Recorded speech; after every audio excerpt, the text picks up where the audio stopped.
नमस्ते। सोचिए एक ऐसा राजा जो असुरों के खानदान से था, मतलब देवताओं के पारंपरिक दुश्मन, लेकिन आज भी करोड़ों लोग उन्हें पूजते हैं। है ना कमाल की बात? आज हम उन्हीं की कहानी में उतरेंगे। तो सवाल यहीं उठता है कि आखिर ऐसा कैसे हुआ? देवताओं का एक कट्टर दुश्मन एक सुनहरे दौर का प्रतीक कैसे बन गया? चलिए इसी गुत्थी को आज सुलझाते हैं। अच्छा, इस पूरी कहानी को समझने के लिए ना हमें थोड़ा पीछे जाना होगा। देवों और असुरों की पुरानी दुश्मनी को समझना होगा। और मजे की बात यह है कि ये दोनों ही असल में एक ही परिवार से थे।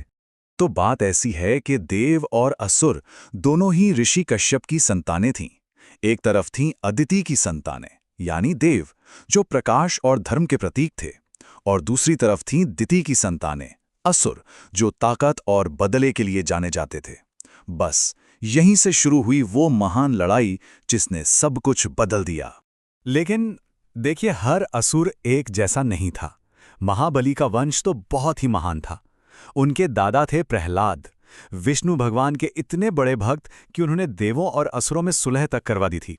फिर आए उनके बेटे विरोचन और उनके पुत्र हुए महाबली। और यहीं से कहानी एक दुखद मोड़ लेती है। एक ऐसी घटना, एक ऐसा धोखा जिसने महाबली को सत्ता की ओर धकेल दिया। ये कहानी है एक बेटे के बदले की। हुआ ये कि महाबली के पिता विरोचन ने 10 साल तक कड़ी तपस्या की और जानते हो उन्हें क्या मिला? सूर्य देव से एक ऐसा मुकुट जिसे कोई भेद नहीं सकता था, एक अजय मुकुट। पर लौटते वक्त देवराज इंद्र ने एक साधु का भेष बनाया, छल से वो मुकुट उनसे ले लिया और फिर निहत से विरोचन को मार डाला।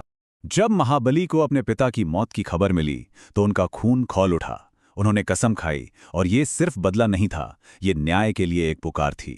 अपने पिता के साथ हुए धोखे के खिलाफ एक जंग का ऐलान था। तो फिर महाबली रुके नहीं। अपने गुरु शुक्राचार्य की संजीवनी विद्या की मदद से उन्होंने अपनी सेना को फिर से खड़ा किया और फिर सीधी चढ़ाई कर दी स्वर्ग पर। इंद्र को हराया और तीनों लोकों पर अपना राज कायम कर लिया। ये सिर्फ एक जीत नहीं थी, ये उनके लिए, अपने पिता के लिए न्याय था। तो युद्ध खत्म हुआ, पर कहानी यहां खत्म नहीं होती। असल कहानी तो अब शुरू होती है। चलिए अब महाबली के उस शानदार राज की बात करते हैं जिसे आज भी एक सुनहरा युग कहा जाता है। आखिर ऐसा क्या था उनके शासन में? महाबली का बस एक ही सिद्धांत था। उन्होंने कहा था, मेरे राज में कोई भूखा नहीं सोएगा और किसी के साथ नाइंसाफी नहीं होगी। उनका सारा ध्यान इसी पर था कि उनकी प्रजा, हर एक इंसान खुश रहे, सुखी रहे। तो उनके राज की नींव क्या थी? पहली चीज, धर्म का पालन। दूसरी, सबके लिए एक बराबर न्याय। और तीसरी, ऐसा दान जिसमें कोई भेदभाव नहीं था। और इसका नतीजा ये हुआ कि हर तरफ खुशहाली थी।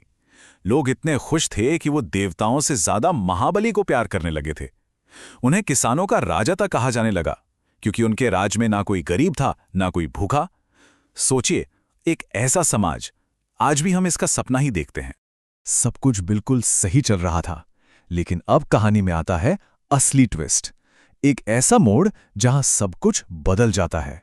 महाबली अपने एक बहुत बड़े यज्ञ में थे जब वहां एक ऐसा मेहमान आया जिसने इतिहास ही बदल दिया।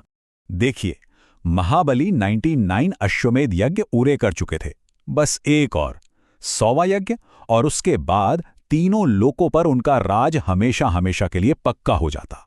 और ठीक इसी 100वें यज्ञ के बीच में यज्ञशाला के दरवाजे पर एक छोटा सा, बहुत ही तेजस्वी ब्राह्मण बालक आकर खड़ा हो गया।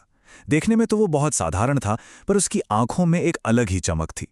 वो कोई और नहीं बल्कि खुद भगवान विष्णु थे, वामन अवतार में। बस यहीं पर महाबली की सबसे बड़ी परीक्षा हुई। उनके गुरु शुक्राचार्य तुरंत समझ गए। उन्होंने महाबली को चेताया, राजन, ये कोई साधारण बालक नहीं है, ये विष्णु हैं, ये सब कुछ छीनने आए हैं। वादा मत करना। लेकिन महाबली, वो अपने वचन के पक्के थे। उन्होंने कहा, अगर भगवान खुद मेरे दरवाजे पर मांगने आए हैं तो इससे बड़ा सम्मान क्या होगा। मैं अपना वचन नहीं तोड़ूंगा। तो चलिए अब देखते हैं कि उस वचन का क्या हुआ।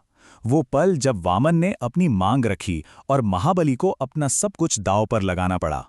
जैसे ही महाबली ने हां कहा, उस छोटे से बालक ने अपना विशाल विराट रूप दिखाया, और अपने पहले ही कदम में उन्होंने पूरी की पूरी पृथ्वी नाप ली। फिर दूसरे कदम में उन्होंने पूरा आकाश, पूरा का पूरा ब्रह्मांड नाप लिया। स्वर्ग भी चला गया। अब सोचिए, तीसरे कदम के लिए तो कोई जगह ही नहीं बची। तब वामन रूपी विष्णु ने महाबली से पूछा, राजन, 2 पग में मैंने धरती और आकाश सब ले लिया, अब बताओ अपना तीसरा पग कहाँ रखूं? उस वक्त यज्ञशाला में एकदम सन्नाटा छा गया होगा। और यही वो पल है जो महाबली को महाबली बनाता है। उनके पास कुछ नहीं बचा था, फिर भी वो अपने वचन से पीछे नहीं हटे। उन्होंने सिर झुकाया और कहा, प्रभु, अब मेरे पास सिर्फ मैं ही बचा हूं, अपना तीसरा कदम मेरे सिर पर रखिए और मेरा वचन पूरा कीजिए। ये त्याग, ये समर्पण, इसकी कोई मिसाल नहीं। तो महाबली ने अपना सब कुछ खो दिया, या शायद सब कुछ पा लिया। चलिए अब देखते हैं कि कैसे इस महान त्याग ने एक ऐसे त्योहार को जन्म दिया जिसे आज भी मनाया जाता है। हम बात कर रहे हैं ओणम की। महाबली के इस अद्भुत त्याग को देखकर भगवान विष्णु बहुत प्रसन्न हुए। उन्होंने महाबली को पाताल लोक का राजा बना दिया और साथ ही एक वरदान भी दिया कि वो हर साल एक दिन के लिए अपनी प्रजा से मिलने वापस धरती पर आ सकेंगे। और बस वही दिन आज ओणम के त्योहार के रूप में मनाया जाता है। तो देखिए, महाबली ने दुनिया जीती जरूर, पर अमर हुए अपने त्याग से। वो हमेशा के लिए ईमानदारी, न्याय और एक आदर्श राजा के प्रतीक बन गए। एक ऐसे राजा जिनके आने का इंतजार उनकी प्रजा आज हजारों साल बाद भी करती है और जश्न मनाती है। और यही कहानी हमें एक बहुत जरूरी सवाल के साथ छोड़ जाती है। किसी भी शासक की असली पहचान क्या होती है? उसका जीता हुआ साम्राज्य या उसके सिद्धांत जिनका वो पालन करता है?